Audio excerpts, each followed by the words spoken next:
இன்று காலை நடத்திய தாக்குதலில் கிட்டத்தட்ட இப்பொழுது கிடைத்த தகவல்கள் அடிப்படையில் 80க்கும் மேற்பட்டவர்கள் அல்லது 100க்கும் மேற்பட்டவர்கள் இஸ்ரேலில் படுகொலையாகி இருக்கலாம் என்ற தகவல் அநேகமாக ஊர்ஜிதப்படுத்தப்பட்டிருக்கிறது.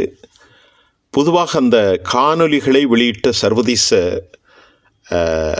டெலிவிஷன், அது முக்கியமாக மக்கள் வாழுகிற மத்திய பகுதியிலே ஈரான் ராக்கெட் தாக்குதல்கள் அல்ல, அது பாலிஸ்டிக் மிசைல் தாக்குதல்களை நடத்தியிருக்கிறார்கள்.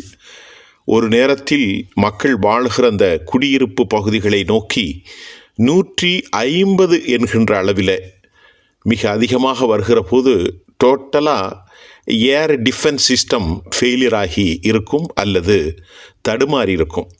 இதை பயன்படுத்தி மிக முக்கியமாக நேற்று தனது நாட்டில் 78 ஈரானியர்கள் மரணம் அடைந்ததாகவும் 300க்கும் மேற்பட்டவர்கள் காயமடைந்ததாகவும் வந்த செய்திகளுக்கு பழிவாங்குவதற்கு இன்றைக்கு அவருடைய தலைமை அதிகாரி மட்டுமல்ல, தலைமை ஆட்சியாளராக இருக்கும் கொமெனியின் உத்தரவின் அடிப்படையில் இந்த தாக்குதல் நடத்தப்பட்டிருக்கிறது. இந்த தாக்குதலின் மூலம் உண்மையிலேயே இதுவரை மிகப்பெரிய ஜாம்பவானாக இருந்த இஸ்ரேல் இந்த தடுமாற்றத்திலிருந்து வெளிவருவது எப்படி என்ற ஒரு கேள்வியில் அவர்கள் 100க்கும் மேற்பட்டவர்கள் மரணமும் பல கட்டிட இடிபாடுகளும் 100 நிலைகளுக்கு மேலும் தாக்கப்பட்டு அது பெரும் அழிவை சந்தித்து நாடு முழுவதும் மத்திய பகுதிகள் பற்றி எரிகிறது. இதற்கிடையில் தற்போது கிடைத்த தகவல், ஒரே நேரத்தில் 2000 பாலிஸ்டிக் மிசைல்கள் மூலம் தாக்குதல் நடத்துவதற்கு தாங்கள் தயாராகி வருவதாக ஈரான் கடும் எச்சரிக்கை ஒன்றை தற்போது வெளியிட்டிருக்கிறது. இந்த 2 விவகாரமும் மிக முக்கியம். மூன்றாவதாக, நாளை நடைபெற இருக்கும் ஒமன் பேச்சுவார்த்தையை ஈரான் ரத்து செய்தது மட்டுமல்ல, இது எதிர்பார்க்காத ஒரு ஷாக் நியூஸாக அமெரிக்காவிற்கு அமைந்துள்ளது. ஏனென்று கேட்டால், அமெரிக்கா நேற்று இஸ்ரேலினுடைய அந்த தாக்குதலை நியாயப்படுத்தியது. அதை சிறப்பான செயல் என்று பாராட்டி கொண்டிருந்த நிலையில் அப்படி ஒரு மனநிலை உள்ள தலைமையோடு தாங்கள் பேச தயாராக இல்லை என்பதைத்தான் ஈரானுடைய முடிவுகள் வலிமைப்படுத்தியிருப்பதாகவும் கூட சர்வதேசத்திலிருந்து செய்திகள் வந்திருக்கிறது. ஆகவே இந்த தாக்குதல்களை தொடர்ந்து நாளை பேச்சுவார்த்தையை அவர்கள் நிறுத்தியிருக்கிறார்கள். காரணம், ஒரு நிலையற்ற தன்மையில் தாங்கள் பேச்சுவார்த்தை நடத்துவது எந்த ஒரு பலனையும் தராது என்று அவர்கள் நம்புவதற்கு அதிக வாய்ப்புகள் இருப்பதாகவே நாம் நம்பக்கூடியதாக இருக்கின்றது. ஆக 2000 மிசைலை ஒரே நேரத்தில் பயன்படுத்தி தாக்குதல் நடத்தும்போது அதன் தாக்கங்கள் மிக கொடூரமாக இருக்கும் என்பதில் எந்த சந்தேகமும் இல்லை என்றே பொதுவான செய்திகள் நமக்கு அடையாளப்படுத்துவதாக இருக்கிறது. இந்த சூழ்நிலையில் மிக முக்கியமாக நாங்கள் பார்ப்பது ஒரு பதட்டத்தை இஸ்ரேல் முழுவதுமாக அல்லாமல் உலகம் முழுவதும் இஸ்ரேலுக்கு எதிரான இந்த தாக்குதல் ஏற்படுத்தியிருக்கிறது. குறிப்பாக 2000 மைல்களுக்கு அப்பால் இருக்கும் இஸ்ரேலை தாக்குவதற்கு தடுப்பு விரோதமாக ஒரு அரபு தேசம் அவர்களுக்குள் உதவி புரிந்தது என்பது பலருக்கும் தெரியாத ஆச்சரியமான ஒரு சம்பவம் என்பதும் நாம் இன்றைக்கு காணக்கூடியதாக இருக்கின்றது.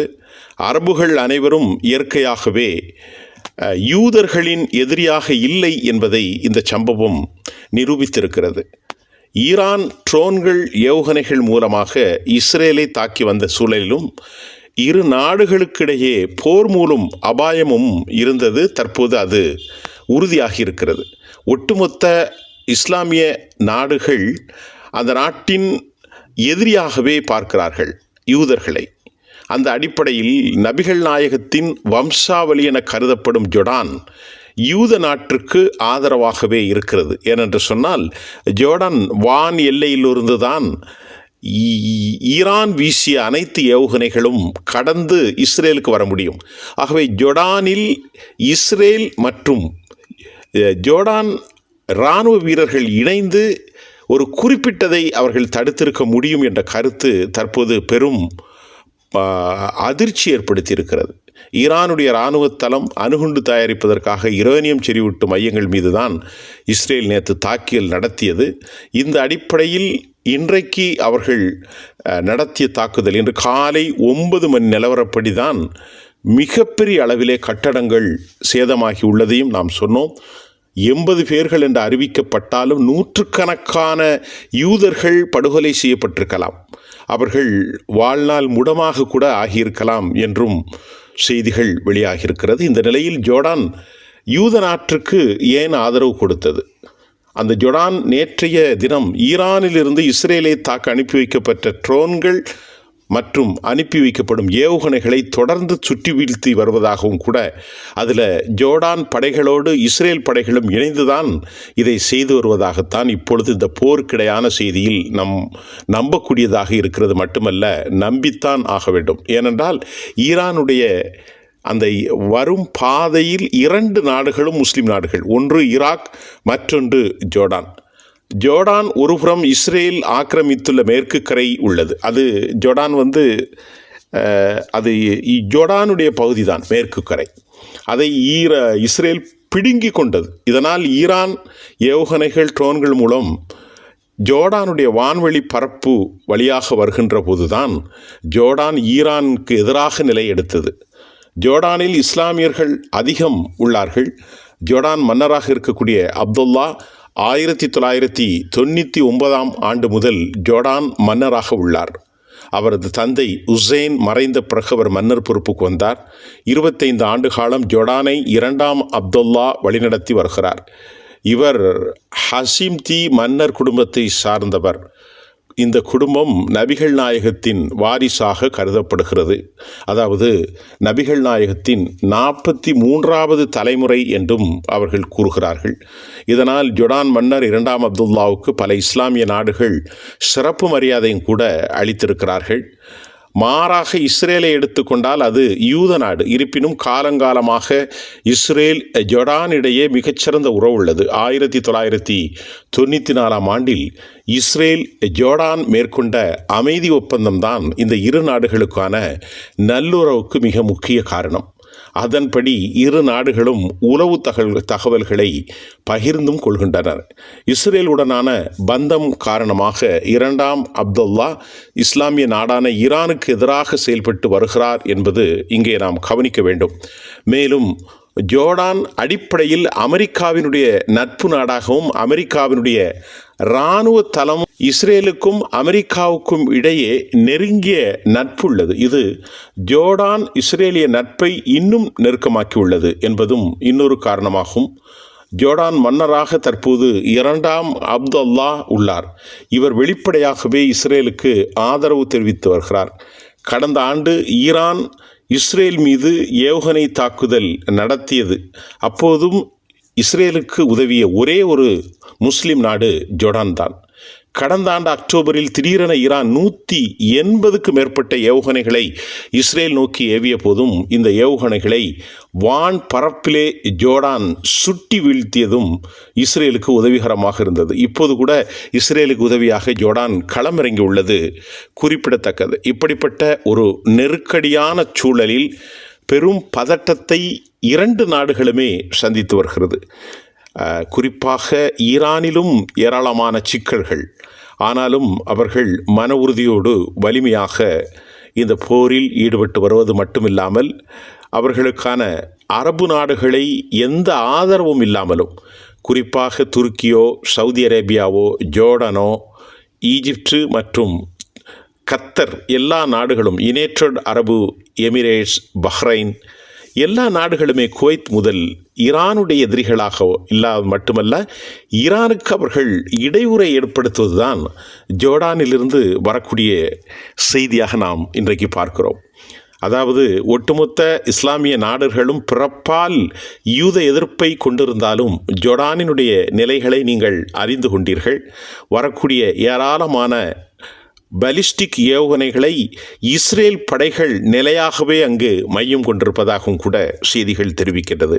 இஸ்ரேலுடைய பல்வேறு தொழில்நுட்ப டெக்னாலஜிகள் ஜோர்டானோடு பகிர்ந்து கொள்ளப்பட்டதன் விளைவாக அங்கிருந்து உளவு தகவல்களை பரஸ்பரம் இரண்டு நாடுகளும் பகிர்ந்து கொண்டதின் விளைவாகத்தான் இஸ்ரேல் ராஜ்ய ரீதியாக நல்ல ஒரு உறவை அவர்களோடு வைத்திருக்கிறார்கள் என்பதையும் நாம் அறிந்து கொள்ளக்கூடியதாக இருக்கிறது. இந்த நிலையில் தற்போது 2000ற்கு மேற்பட்ட ஏவுகணைகளை, வலிமையான ஹைப்பர்சோனிக் ஏவுகணைகளை பாலிஸ்டிக் ஏவப்போவதாகவும், அதுவும் ஒரே நேரத்தில் ஏவப்போவதாகவும், நாளைய பேச்சுவார்த்தையை ரத்து செய்தது அமெரிக்காவுக்கு பெரும் அதிர்ச்சியும், மூன்றாவதாக ஜோர்டான் தொடர்ந்து இஸ்ரேலுக்கு உதவி புரிவதும் பெரும்பாலான சிக்கல்களை உலக அளவிலே ஏற்படுத்தியிருக்கிறது. அதே சமயம் இப்போது ஈரானுடைய வார்த்தைகள் இஸ்ரேலில் பெரும் பதட்டத்தை ஏற்படுத்துகிறது. இயற்கையாகவே இன்றைக்கு லெபனான் மற்றும் ஈரானில் தெருக்கூட்டங்களில் கொண்டாட்டங்கள் களை கட்டியது. பொதுமக்கள் ஈராக்கிலும் சரி, ஈரானிலும் சரி, லெபனானிலும் சரி மிக அதிகமாக ஈரானின் தாக்குதலை முழங்கி மக்கள் கொண்டாட்டம் விட்டார்கள். ஜோர்டானிலிருந்து இன்னும் அதுபோன்ற தகவல்கள் இல்லை. இந்த சூழ்நிலையில் இந்த தெருக்கொண்டாட்டங்கள் முழுவதும் ஒரு சிறு குழு மட்டுமே அணு ஆயுதத்திற்கு எதிராக அமெரிக்காவால் தூண்டப்பட்ட ஈரானின் சமூகமாக இருந்தாலும் பெரும்பான்மையான மக்கள் அலி கொமெனிக்கு பின்புறம் நிற்பதை இந்த கொண்டாட்டங்கள் வலியுறுத்தியிருக்கிறது. இந்த சூழ்நிலையில் இப்போதைய இந்த போர் புதிய முழக்கமும் ஈரானின் அறிவிப்பும் உச்சபட்ச பதட்டத்தை ஏற்படுத்தியிருக்கிறது. இதற்கு பழிவாங்க அவர்கள் தாக்கினால் மீண்டும் மற்றொரு தாக்குதலை ஈரானிலிருந்து பிராமிஸ்டு 3 மூலம் எதிர்பார்க்கலாம். லயன் என்று சொல்லக்கூடிய சிங்கத்தினுடைய இந்த கொக்கரிப்பு, இந்த கர்ஜனை முழக்கம் எப்படி இருக்கும்? அதே சமயம் பிராமிஸ் 3 எது போன்ற தாக்குதலை மீண்டும் மீண்டும் நடத்தப் போகிறார்கள்? உலகத்தின் கேள்வி இதுதான். அமெரிக்காவின் பேராசையால் 2 பக்கமும் தூண்டிவிட்டு ஆட்டத்தை அவர்கள் வேட்டைக்காடாக மத்திய கிழக்கை ஆக்கியிருப்பதாகவும் கூட செய்திகள் வந்திருக்கிறது. நாம் அடுத்த புதிய செய்திகளோடு சந்திப்போம். நன்றி.